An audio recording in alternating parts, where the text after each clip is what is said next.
Hello mga mi!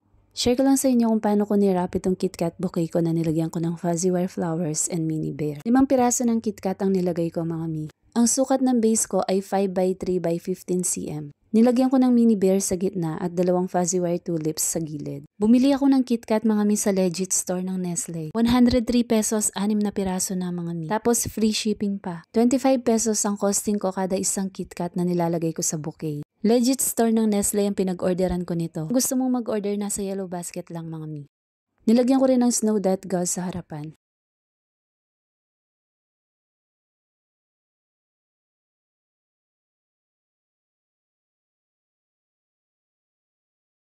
Para mas maganda, lagyan natin ng fairy lights. 5 pesos lang yan mga mi. Sunod wrapping na, isang printed wrapper to, finold ko lang ng ganito.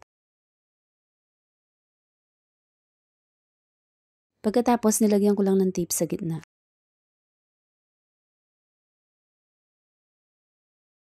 Tinakpan ko na rin yung butas ng karton sa ibaba. 1/4 ng wrapper to, finold ko lang ng ganito. Tapos nilagay ko dito mga mi.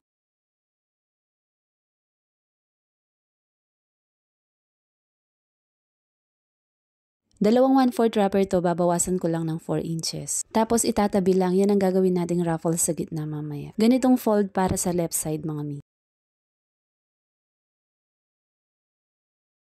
Ganito naman sa right.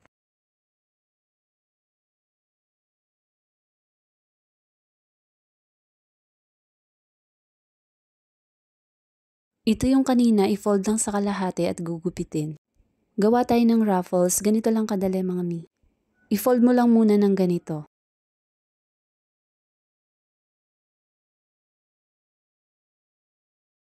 Pagkatapos mong i-fold ng ganyan, hiharap mo sa'yo. Hawakan mo lang sa left hand mo sa bandang baba ng ganito. Yan mga mi, ganyan dapat. Pagkatapos, ang gagawin mo lang, ipipress down mo lang yung nasa baba. Doon mo palang pwedeng bitawan yung sa left hand mo. O diba mga mi, ganyan lang kadali, tapos lagyan mo lang ng tape sa ibaba. Sa mga nahihirapan sa pag-raffle, sana makatulong to. Tatlo yung ginawa ko, tapos yung isa ay pantatakip ko lang dito mga mi. Sunod nilagay ko na yung tatlo.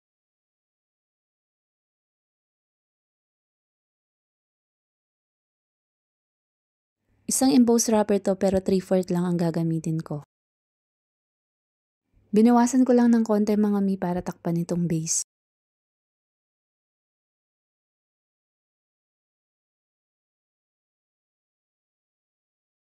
One-fourth to, tinupi ko lang ng ganito, ilalagay ko sa left side.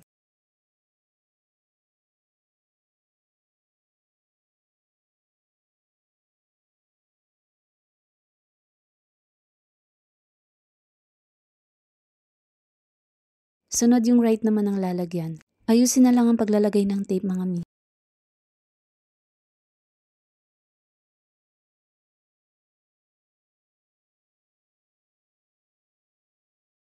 Ito yung switch ng fairy lights, madali lang siyang makita. Tapos mag-ribbon na lang. Kung nagustuhan niyo po yung video, paki-like, share, and comment po. Thank you for watching. See you next video.